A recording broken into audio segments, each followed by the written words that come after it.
Monsieur le DG, bonsoir. Bonsoir. En 2016, vous étiez à Féchy, vous avez une fois parlé de la maladie endémique, je crois. Vous étiez avec une dame là. Et aujourd'hui, nous sommes en 2020, nous apprenons que les enfants continuent à mourir. Il y a des décès de 5 à 7 par jour. Je ne sais pas, vous avez aussi entendu parler de ça? Vous, en tant que DG de l'ISTEM, je crois que vous avez un mot à dire. Comment vous trouvez et qu'est-ce que vous pouvez apporter comme éclaircissement à tous ceux qui vous suivent de partout dans le monde? Merci beaucoup. J'ai été informé de décès en cascade des enfants. Toutes mes compassions, et nous sommes de cœur avec les familles qui ont perdu leurs enfants. Vraiment, nous sommes de cœur. En 2016, j'en avais déjà parlé.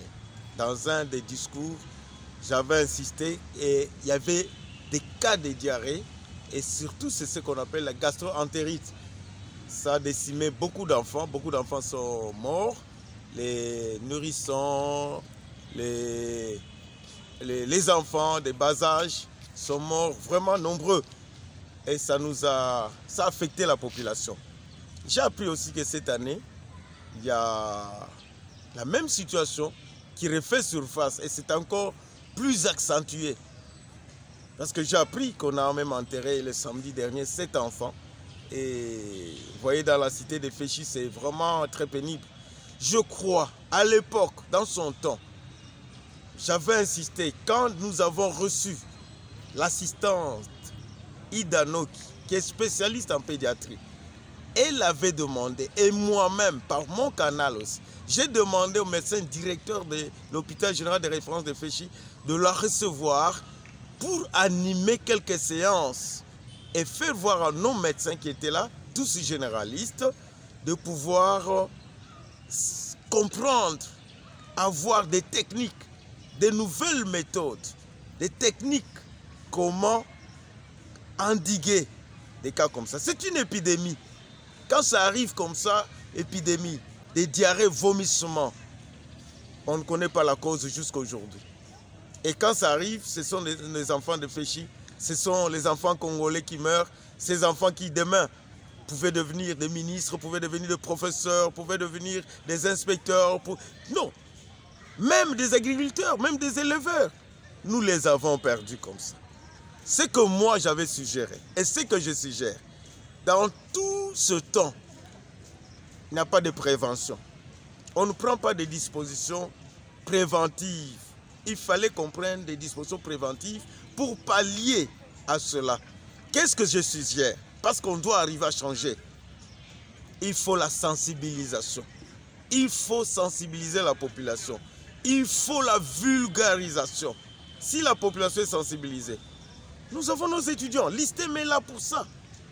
Nos étudiants peuvent servir des sensibilisateurs pour la vulgarisation et passer de maison en maison. Si on n'arrive pas à le faire, nous aurons toujours à regretter, à déplorer de tels cas. Ce que nous voulons, il faut des mesures préventives. Il faut que l'État intervienne le plus vite possible. Qu'on voie les causes. Il faut attaquer la cause. Il ne faut pas seulement attendre les conséquences pour regretter.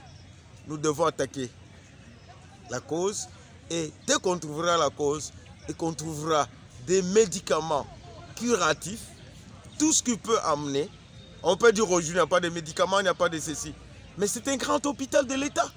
Ces enfants-là sont des enfants congolais. L'État congolais doit mettre le moyen en faveur de cet hôpital. Et ce moyen-là doit être bien géré. Médicaments, équipements, même aussi engager des spécialistes. Je pense que c'est ce qu'il faut.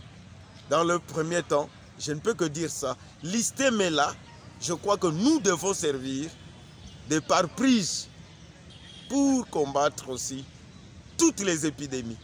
Nos étudiants sont formés pour cela. Et je pense, si nous le mettons en mouvement, ils vont sensibiliser la population. Ils peuvent le faire parce que nous leur donnons des méthodes pour sensibiliser la population et atteindre de bons résultats. Et pour nous, qui sommes les non-professionnels de santé, quel est notre rôle à jouer par rapport à ça? Oui, la société civile a un grand rôle à jouer. Il ne faut pas toujours être professionnel de santé pour une affaire qui concerne tout le monde. Ces enfants qui meurent sont des enfants congolais. Tous nous devons être impliqués. Chacun contribue. La société civile contribue. L'information, la sensibilisation. Et même si aujourd'hui nous sommes informés, c'est pas par la société civile, par la population. Ce n'est pas par les voies officielles. L'hôpital est là, la zone de santé est là. Je sais qu'ils ont des schémas administratifs pour atteindre la hiérarchie. Mais la population, c'est elle qui est la première concernée et elle doit agir. Nous devons agir et informer. Les autorités de la zone ont dit que non, voilà, il n'y a pas de lits, s'il faut aider, qu'on aide avec des lits ainsi que les médicaments. Donc comment vous trouvez ça? C'est le travail du gouvernement, le travail des députés, le travail de tout fait choix ou comment? Ça, c'est d'abord un problème de la zone de santé qui doit présenter ses besoins acquis des droits. Oui. Ce n'est pas le problème.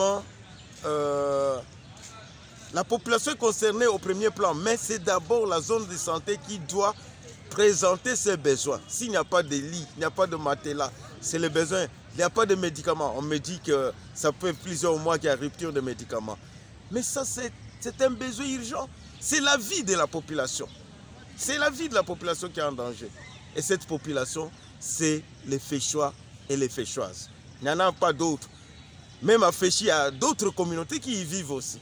Ils sont aussi exposés.